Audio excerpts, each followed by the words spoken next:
Let's take a dive into Doc's inbox. Today, we have a message from Shane Adams, D7C. He says, "Shut up, bro."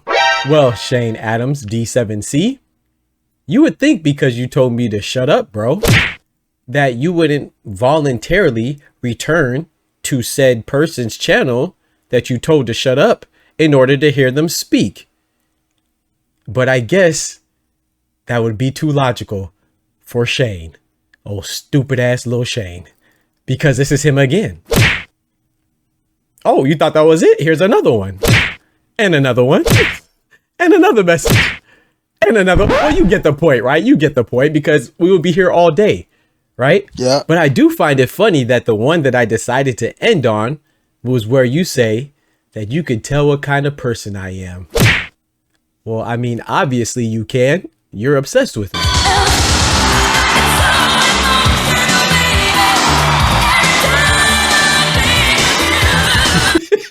Right? I'm sure that you know where I live. Yeah. I'm sure you know what's my favorite food to eat. Yeah. What I ate last night. Yeah. And the angle I take when I shave my nuts. No, did it? You probably know all that. But there's good news, Shane. Stupid ass little Shane. I know a little bit about you too. Yeah, you could tell a lot from somebody when they leave a large quantity of messages. I'm sorry. Yeah, you'll be amazed at how much you could tell about somebody from the large quantity of messages that they leave on your platform while claiming that they don't like your platform, right? Because you voluntarily come to hear me speak, but complain about it as opposed to just not coming because you're not invited. But I appreciate you showing up. But either way, you're not invited and you don't have to be here. The fact that you are here voluntarily, repeatedly, habitually, frequently, I appreciate you. But you don't like to do it. That's what you're telling me, right? But yet here you are. So that tells me that you are an incompetent, ignorant, probably broke little bitch that lacks accountability in their own life. Take accountability, Shane. Just don't come. Peace. Hello guys, this is Zurdo Ramirez. Yo, my name is Nonito Donaire. What's up guys, Designer's Eyes. Here with Bob Santos Boxing. And I rock with Dr. Boxing Talk. I want to give a quick shout out to Dr. Boxing Talk. And I want to give a big shout out to Dr. Boxing Talk. Thank you for all the love, thank you for all the support. You're rocking with Dr. Boxing Talk. Get your daily news from my man right here, the best in the business. Let's get it, baby. All day, baby. Amen. Bam! If I tell you I'm good, probably you'll say I'm boasting. But if I tell you I'm no good, you know one line. Opetaia has finally, actually and factually, seemed to have landed a big fight. I've just received confirmation on a potential unification. Now, I know you might be like, oh, well, Doc, yeah, Spencer Brown, who's Opetaia's manager and promoter, has already told us this, right? Well, to be honest, I don't really care what he's been saying because according to him, we've been getting in line to get a big fight for the last 4 years. You see what I'm saying? Has it ever happened yet? So no, I don't really necessarily believe Spencer Brown. And I question, why do you? But I'll tell you who I do believe. And that's the person who has just confirmed that they are actually and factually going for a unification next. And I believe it.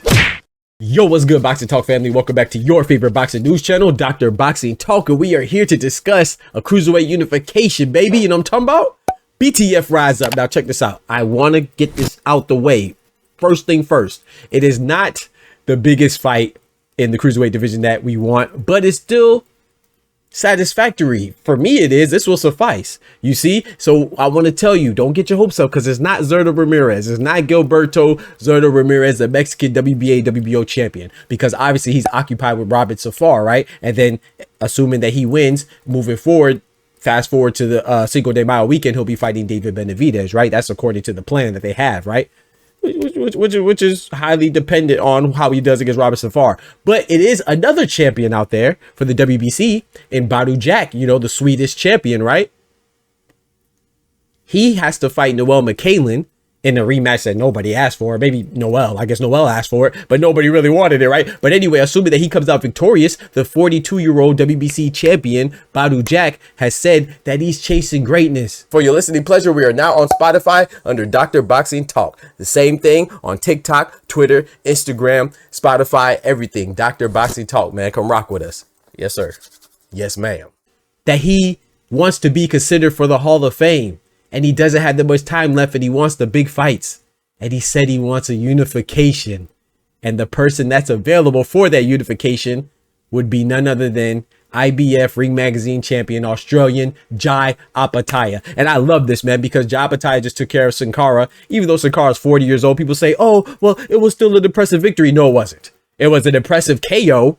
The way that he got the victory was impressive, but his performance was not impressive at all. In fact, he got stunned in the second round. You see what I'm saying? And he was hard on himself. Like I said, I like Jai Opetaia, but it's just crazy how these outrageous, incompetent groupies just get sold on anything. You see what I'm saying? Like the groupies of any fighter, man, y'all are just crazy. You got to call it for what it is. I like Jai Opetaia. Just because I critique him doesn't mean that I dislike him. He's one of the best at cruiserweight. That's why I think Jai Opetaia versus Zurdo Ramirez is one of the best fights to be made in boxing. The cruiserweight division is not a glamorous division, but I really watch boxing. So I don't care if you're women. I don't care if you're minimal weight or heavyweight. I watch boxing. So Jai Opetaia versus Zurdo Ramirez, that represents one of the biggest fights in boxing. Just like Bivol and Beterbiev for their trilogy. Just like the winner of that or the loser of that versus Benavidez. You see what I'm saying? Just like Gervonta Tank Davis versus Shakur Stevenson. You feel me? Just like Katie Taylor and Chantel Cameron. You understand? Just like Clarissa Shields versus Shadeja Green. I love all these fights. And I can tell you from top to bottom the fights that I want to see. And amongst the top of them is Zurdo and Jai Opetaia. However, I'm not going to call it in ways other than what I see. And Jai Opetaia, his last 4 fights haven't really been against high caliber opponents. Jack One Smack Massey, we go all the way back to him. He's a guy that's been all the way up to heavyweight, fought, you know, the cocaine bandit, Joseph Parker. Cocaine is a hell of a drug. He fought him before, right? So that's a good opponent. Don't get it twisted. But nobody knows Jack One Smack Massey. I do, because I'm really involved in this boxing thing. But don't pretend like you do. You see what I'm saying? I know some of y'all do, but I'm saying like the majority of the fans don't know him. So that's not really an opponent that's going to wake you up and get you excited for. So at the end of the day, whether it's Jack One Smack Massey, whether it's David Naika, whether it's Claudio Squayo or Hussein Sin Cara, they're relatively unknown. In fact, Claudio Squayo was undefeated, but he never fought outside of his home country of Italy before. These are facts. Hussein Sin Cara, the German undefeated fighter, he was 40, and you can't name 2 people that he's fought. And I'll give you one, Jai Opetaia. Give me another one without referencing Google. So we have to be honest with our, well, you don't have to do anything. You could go ahead and be a groupie, infatuated with whoever you want to be. That's your business. On this channel, which is the real boxing channel, I call it for what it is.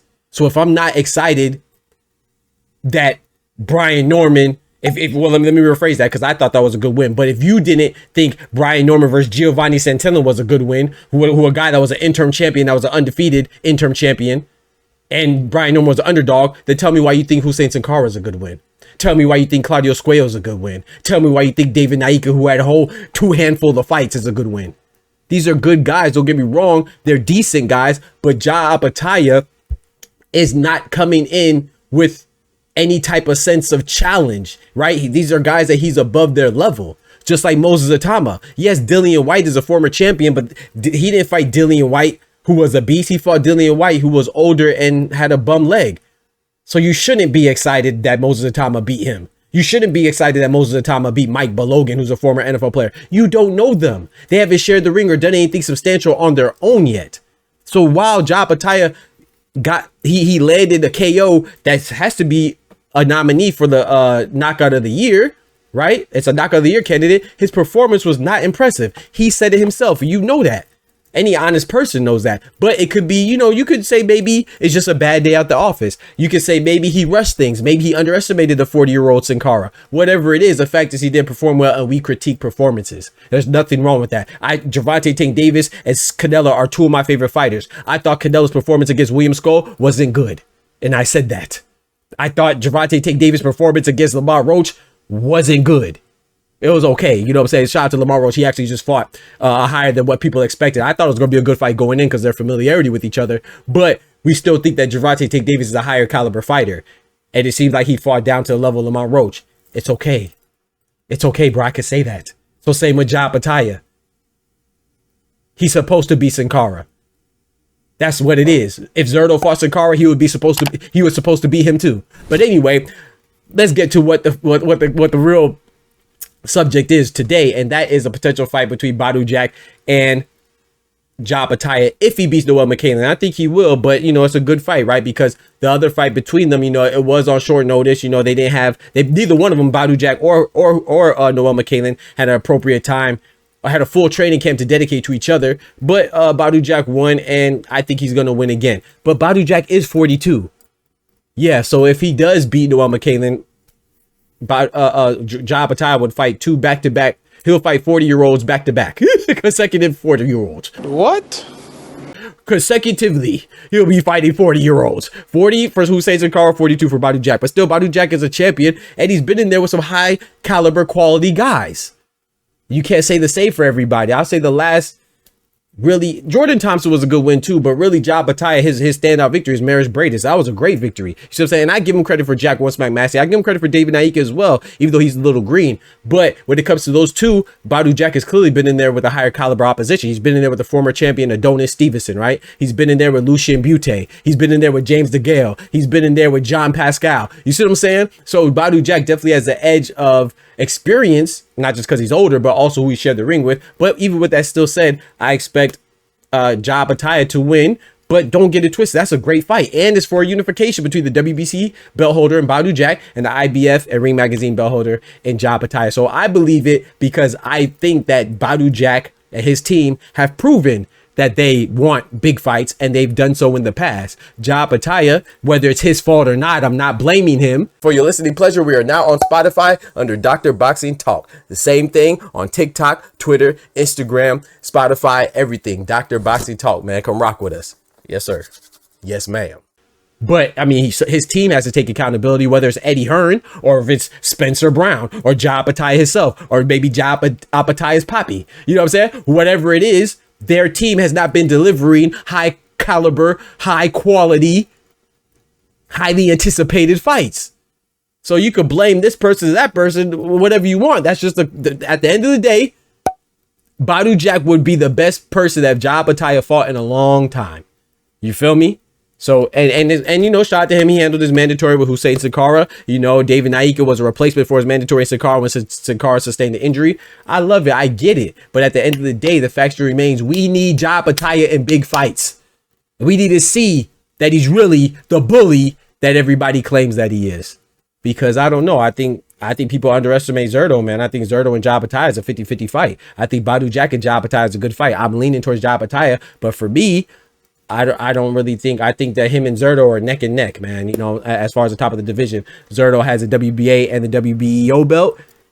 Ja has the IBF and the Ring Magazine. So y'all let me know what y'all think about that. Are you actually excited for this fight? I do think if Badou Jack comes out victorious on the 13th of December, which is this weekend, I think that we will get, assuming, well, he could get injured. You know, hopefully he doesn't get injured. Hopefully everything goes smoothly. You know, we're gonna rebuke that, and hopefully, you know, everything is fine and he's healthy and Ja Opetaia is healthy. You know what I'm saying? Shout out to Sakara. We hope that Sakara recovers from his injuries as well. You know, shout out to him. But assuming that Badou Jack wins and he comes out healthy, which I hope he does, and Ja Opetaia remains healthy, we should be getting a unification fight finally between Ja Opetaia and somebody in the division. This time it was Badou Jack, because Zurdo Ramirez has actually fought unifications. He's only been at what, cruiserweight for how many fights, y'all? Maybe 4 fights, 5 fights. Zurdo fought Joe Smith Jr. for his debut at cruiserweight. Not to mention he fought Bivol. Yeah, that's his only loss is to Bivol. Not too shabby, undisputed champion. But anyway, former undisputed, because he doesn't have the WBC belt anymore. David Benavidez does. But anyway, right, he shared the ring with Bivol, right? But at cruiserweight, you know, he fought Joe Smith Jr. Then he took on the WBA champion Goulamarian, beat him. Then he fought the WBO champion CBS, aka Chris Billiam Smith, or should I say the other way around? Chris Billiam Smith, aka CBS, beat him, and then he satisfied his mandatory in Junior Dorticos, just like Ja Opetaia satisfied his mandatory with Hussein Sakara. So ideally, that would have been the next match, but you know, he sustained a hand injury. He's gonna fight Robert Safar. I do not like it. You know, I like Ramirez and Benavidez. That's a great fight. but I'd rather, you know, they take care of the business at their home divisions first. And I'd love for Zurdo and Jai, but that's not going to happen right now in the foreseeable future. But what is and what could happen is Badou Jack versus Opetaia for unification matchup. And I love it, man. Y'all let me know what y'all think about that in the comments. Let me know who you're going with. And don't forget to smack that like button. But most importantly, remember, with God, we can do anything. Without God, we're nothing. The doctor's out. Peace. From the hood to college, both worlds they had to meet. 6 degrees between us, so cold we're about to freeze. But we're Florida boys, hot takes, we bring the heat.